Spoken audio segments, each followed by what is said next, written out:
woke up like this, with my makeup flawlessly done and my hair perfectly in place.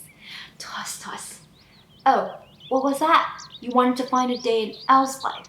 Oh dear, I must go. I can't bear to look at that rubbish.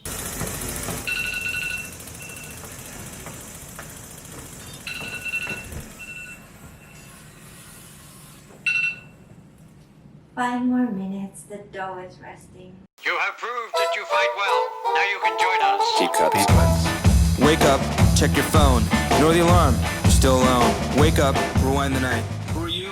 But also half of mine. Wake up, check your phone. Keep partying in the hot players.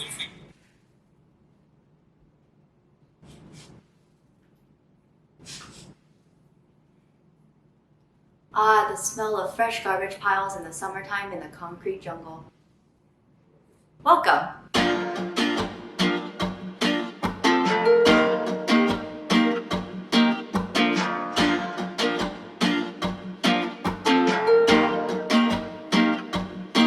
Don't be fooled, I never run in the morning, but I'm forcing myself to today because I've eaten dessert every day for the past week and haven't exercised.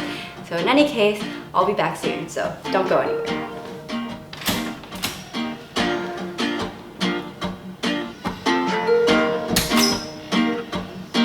Forgot my mask.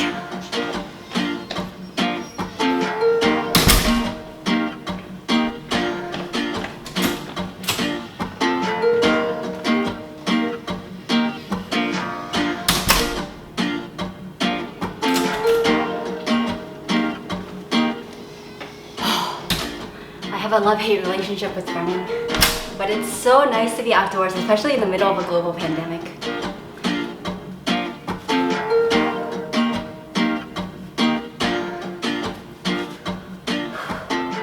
These days, I feel like it's almost euphoric to be outside on a perfect summer day. Just warm temperatures, clear skies, soft breezes, you know, since the rest of the time you're stuck in a 600 square foot room. Oh wow, I feel like I've really hit the epitome of small talk there. Anyway, let's watch this city grind away.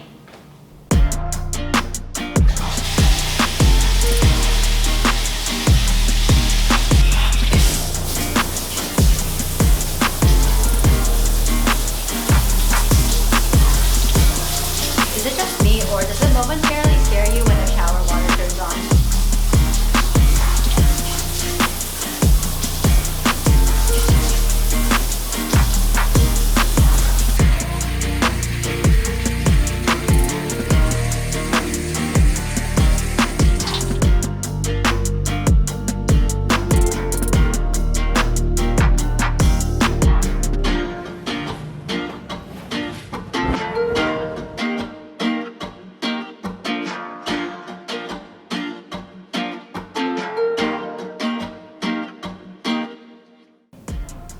So I'm generally fine with not wearing makeup, but I wanted to take some photos today for my upcoming podcast channel.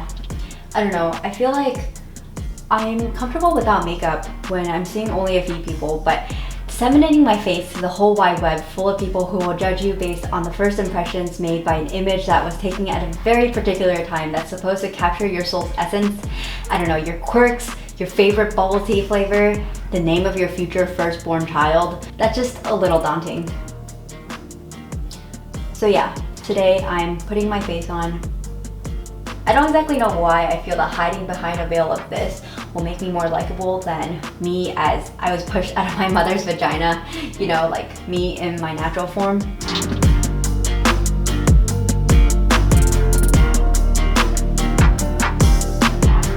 Maybe it's a patriarchy. Or maybe it's a constant pressure of society on women to adhere to these arbitrary and often unrealistic beauty standards because growing up we're taught that our looks are a reflection of our personalities and that even though we shouldn't judge a book by its cover, it's low-key okay to judge a girl by her appearance.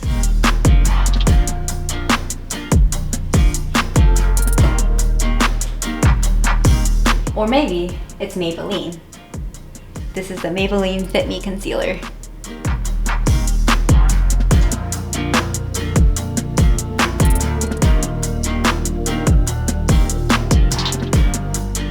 The good thing about being in tech is that appearances matter less, at least in my experience.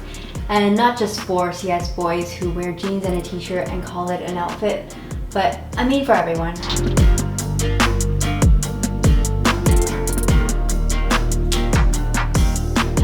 At least I haven't felt uncomfortable at work wearing an ugly t-shirt and leggings, and obviously no makeup because I'm too lazy to spend 15 minutes covering my skin with expensive face chemicals that's just only going to give me more acne. At this point, I feel like I kind of blend in with the bros. You know, oddly enough, I've grown so accustomed to the skewed gender ratio in STEM that I'm almost nervous in any other environment, which I realize sounds super unrelatable. But I wish I could have more girlfriends. Well, more friends, really. I don't know, we can talk about boys and clothes and Blackpink. I don't know, is that what girls talk about? Like, I don't even know how to act around people my own gender because I don't have enough chances to socialize with girls.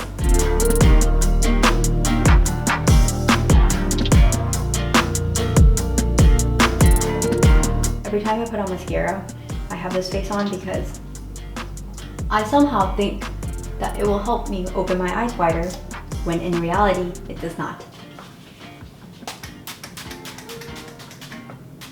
Did I see the pee-pee monster out there?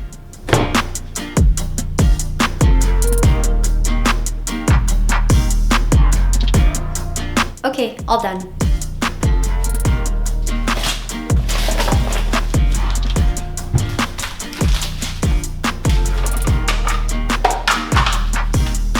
Wow, okay, I ran out of bowls. But anyway, I'm just making oatmeal right now.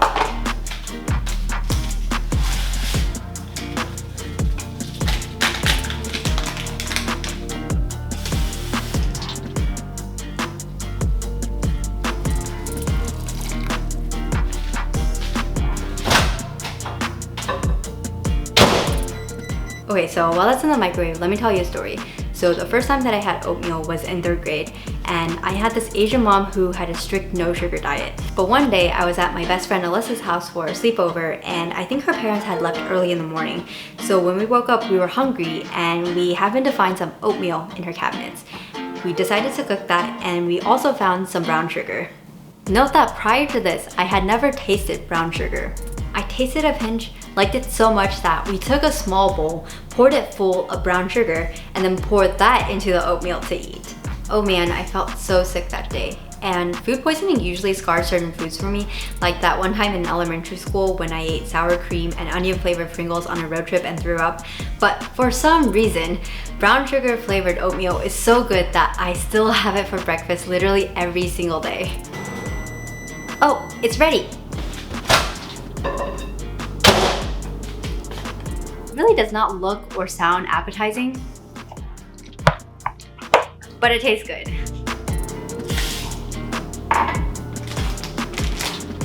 I'm also making some matcha latte.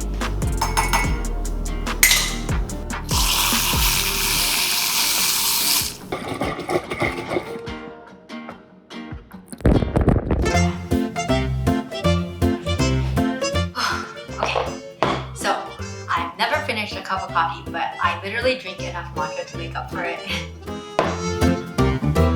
Time to start work. Oops, just kidding, not yet. And of course, can't forget about the matcha. And my beloved oatmeal.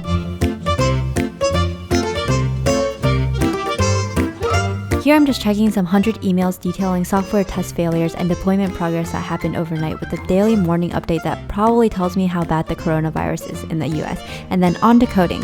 My inner dialogue goes a little something like this. Elle, I told you not to leave trailing spaces. Why are you using a for loop? Use vector operations. Oh my god, are you serious? Why can't you fix such a simple issue? 这是啥？你傻吗？你还问为什么你显着笨？ I ate spicy food yesterday, so I really need to go to the bathroom now.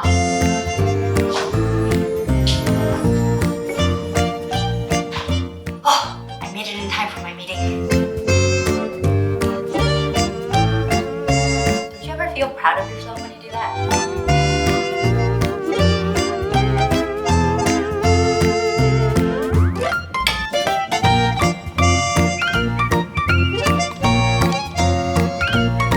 My favorite favorite thing about virtual meetings is that you can fact check the presenter on the spot. Okay, my morning meeting's done and I'm hungry now, so I'm gonna go cook.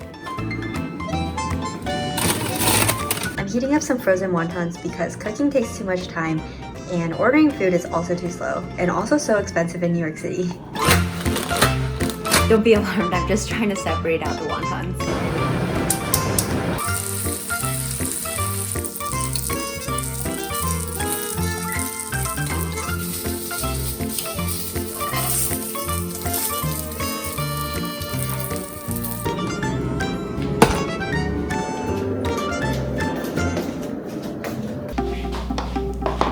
Of course, I came back with another cup of matcha.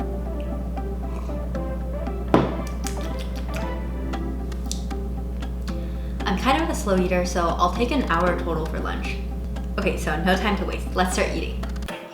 Certificates, and I don't make you feel guilty for not having sex with me. I am not a bad guy.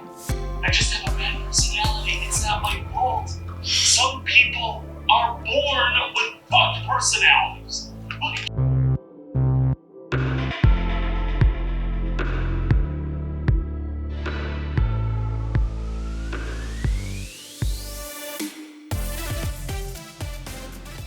Of course, people are late to the meeting again. Time for the daily stand-up meeting, which is really a morning sit-down right now in which each person on the team shares what we accomplished at work yesterday. Even though I probably fixed a bug that I may or may not have introduced, and I'm secretly ruminating the benefits or lack thereof of my job to society, and how it's so easy to get emotionally and mentally lost as a young adult who recently graduated college and has yet to find a life purpose that rivals that of getting good grades at school. I'm of course partially joking because I'm so grateful to have a job where I get to use my degree and where I get to create something useful to someone and where I get to think. Is it just me, or does it feel weird to leave a video conference first? I feel like I usually wait for around 30% of the people to leave before I leave. I'm lowering my chair because this meeting requires video and I don't want to look like I'm taking a bad selfie. Okay, so for me... Thanks, bye. Then back to coding. Another meeting. I seem to be more animated this time. Okay, so now I'm taking a short break from work because I need to call my moving company, and they're called Man with a Van, and when I was emailing them, I said, "Hey man," but they didn't respond to my joke, so I'm kind of sour about that.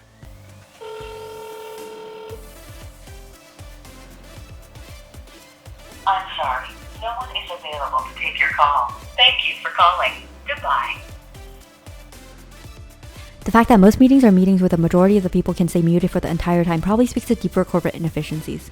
Thanks, have a good weekend. Bye. Look, I did my part. Yay, done with meetings for today. Let me get dressed to go downstairs.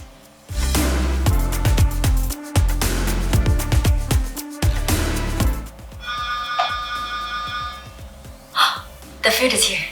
Food is here. So, I got pad see ew from Uncle Boone's sister, and I know it doesn't look it, but it's actually really spicy. And the next day, basically my butthole is on fire. Should I be saying that to the camera? Whatever.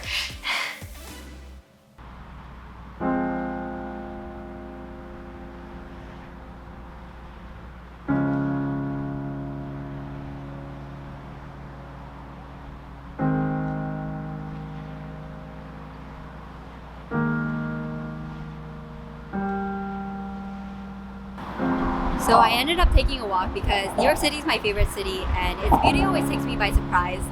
Recently, I feel like I've been busy just getting things ready to be moved out, filming, working. Basically, I haven't had the time to just walk in the city. Actually, I think it's been a minute since I've walked a walk.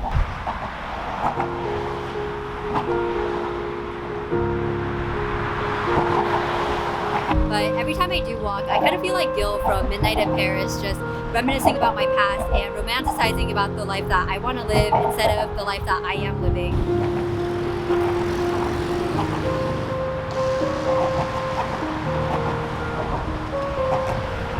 Speaking of romanticizing things, I've always wanted to become a Renaissance woman. I've always looked up to people like Emma Watson, even though I've never read or watched Harry Potter in its entirety. Don't kill me though. I've also looked up to people like Sheryl Sandberg, Rihanna, my professor from UC Berkeley, Ludovico, even Taylor Swift, even though she kind of scares me, although I do admire her at the same time.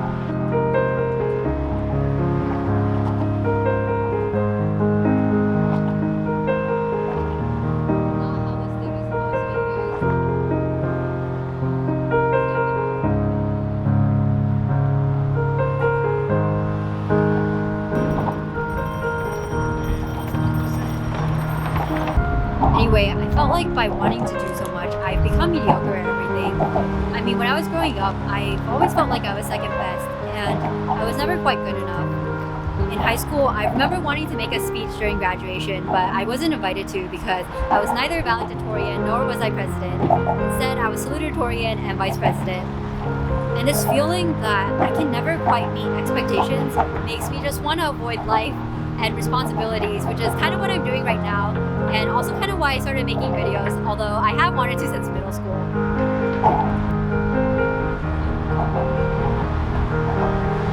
I don't know, do you ever get this feeling that you're chasing too much? Like, you're juggling so much at the same time and terrified to lose it all?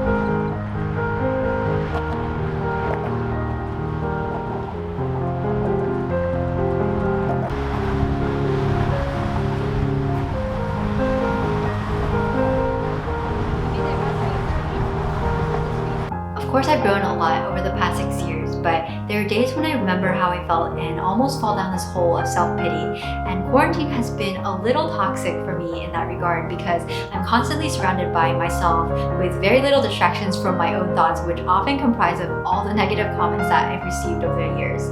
So in middle school, I remember watching reruns of Extreme Makeover Home Edition, and someone on the show said, "I never cry because of insults. I always cry because of compliments, because I never receive them."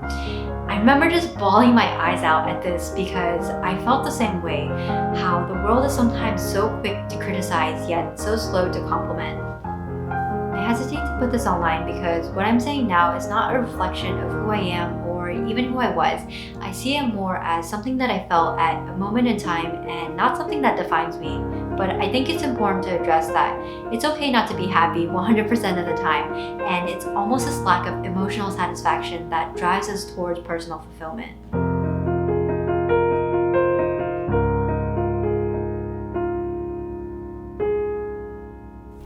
Okay, I'm officially back in my potato state again, and I'm just doing some personal coding stuff and some YouTubery stuff.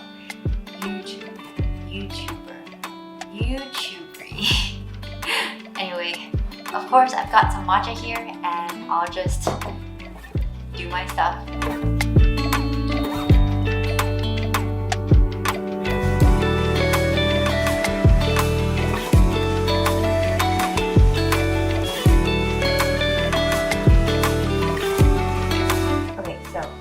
Ignore Jeffrey's start, but basically I'm trying to make a character ornament, and do you see this? Is this even English?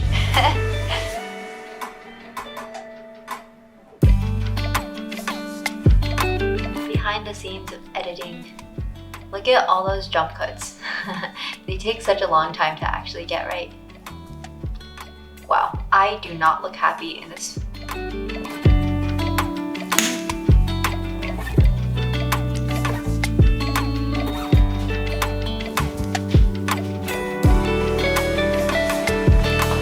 It looks like I just ate out a squid.